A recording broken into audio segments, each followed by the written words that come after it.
ရဟန်မိဖတ်နေတဲ့မိဘရဲ့စကားတွေကိုငါအခန်းထဲမှာချင်းထဲမှာမျက်ရည်လေးကခိုးချကပေါင်းသေးလေးကြားထဲမှာငါမျက်ရည်လေးကကြားနေသလားပတ်ဝန်းကျင်ဆိုတာကြီးကလုံးဝအ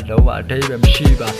WK လဲချလိုက်နဲ့ပြန်ထားလိုက်နဲ့ဘဝဆိုတာဒီတိုင်းပဲငါစောက်ကူတော့မဆိုင်ပဲဒီတစ်ချင်းကအားလုံးအတွက်ငါဖြစ်ပြက်လေလို့ဒီကဘာကြီးမှငါတို့ရဲ့နေရလိမ်ညာတွေမို့နားမှာပဲငါထားခဲ့ရဲ့မိဘရဲ့စကားငါရဲ့အမငါရဲ့အဖြစ်တွေ့ပဲမိသားစုအတွက်ဖြစ်နေပါလားချိန်နေကြာကြီးဆောင်ခဲ့ရတဲ့ခွဲခွာဖို့လားငါတွေကတော့ပြန်ရင်းနဲ့ငါသိနေရလားလူတွေကကြံရင်းနဲ့သိနေစေလူဘဝကြီးကမှခဏထားပဲဖြစ်ပြန်လေလေ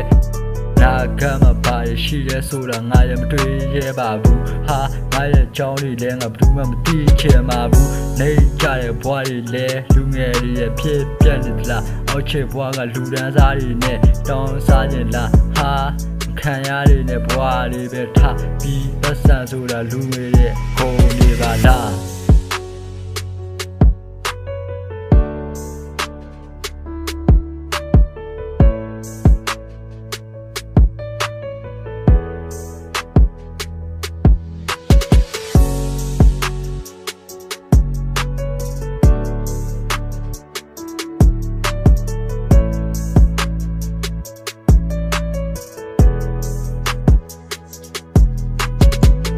ကြတဲ့ဘွားတွေနဲ့ငါဘာမှငါမလို့ချင်ခဲ့ချိန်တွေကစောင့်နေကြတဲ့သူတို့ရဲ့ဘွားတွေပဲ